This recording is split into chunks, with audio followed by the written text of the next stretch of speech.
Povo, uma palavrinha que a gente ouve o tempo todo, né?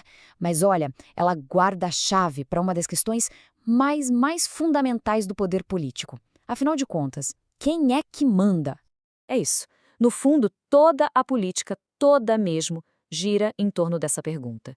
Porque a resposta para ela é o que define quem está dentro do círculo do poder e, claro, quem fica de fora.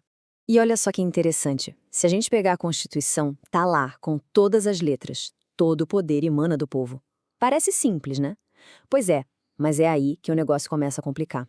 Porque a pergunta que fica é: quem exatamente é o povo?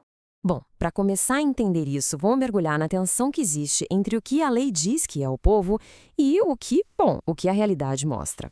A primeira grande diferença que a gente precisa entender é essa aqui.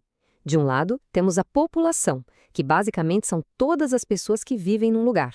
Mas do outro lado, a gente tem os cidadãos, e aí a história é outra. São aqueles que de fato têm direitos e deveres políticos. E para entender de onde veio essa divisão, a gente vai precisar fazer uma viagem no tempo. Nossa primeira parada, Atenas Antiga.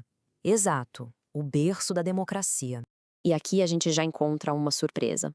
Logo no lugar onde a democracia nasceu, os cidadãos, eles eram uma minoria bem pequena. Isso mostra uma coisa bem forte. O ideal de governo do povo começou, na verdade, com uma exclusão gigantesca da maioria. E olha, a desigualdade não parava por aí, não. Mesmo entre os próprios cidadãos, a ideia de igualdade não era um consenso. Pensadores do calibre de Platão e Aristóteles defendiam que algumas pessoas simplesmente nasceram para mandar e outras para obedecer. Era a tal da hierarquia natural.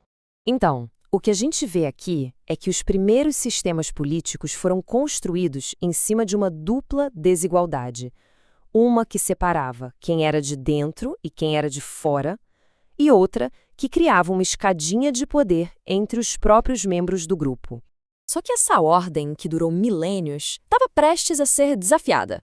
Um conjunto de ideias completamente novas e radicais estava surgindo para virar tudo de cabeça para baixo. E quem virou essa mesa foi o iluminismo. A ideia era revolucionária. Os direitos não vêm do status, da família ou da tradição. Eles vêm de algo muito mais básico, muito mais fundamental. O simples fato de ser um ser humano. A primeira grande sacada foi essa dos direitos naturais.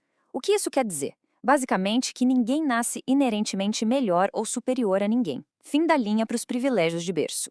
A segunda arma nessa revolução de ideias foi a razão.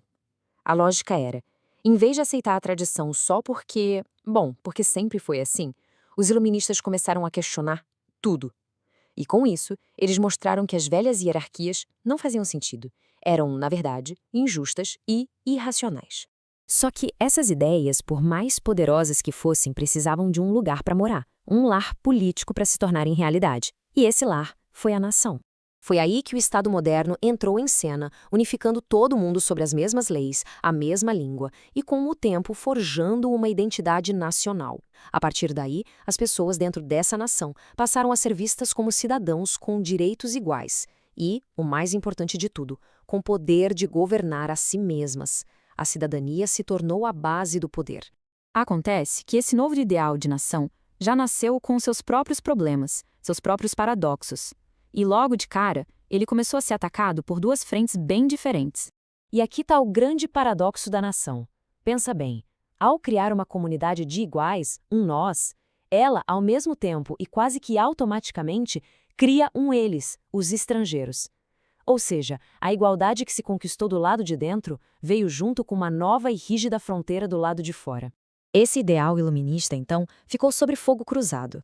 De um lado, veio a crítica conservadora, que batia na tecla de que as hierarquias são naturais, que elas são necessárias. E do outro lado, veio a crítica socialista, com uma pergunta fundamental. Ok, somos todos iguais perante a lei, mas de que isso adianta se a desigualdade econômica continua lá, firme e forte?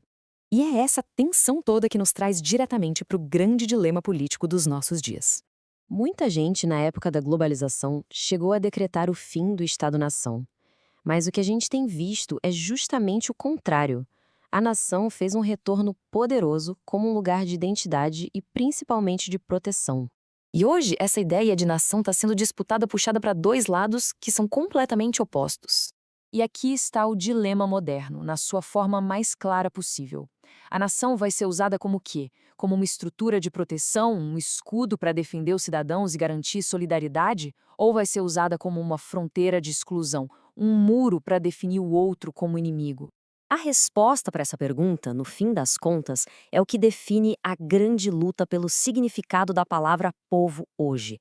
E é essa resposta que vai moldar a política do século XXI.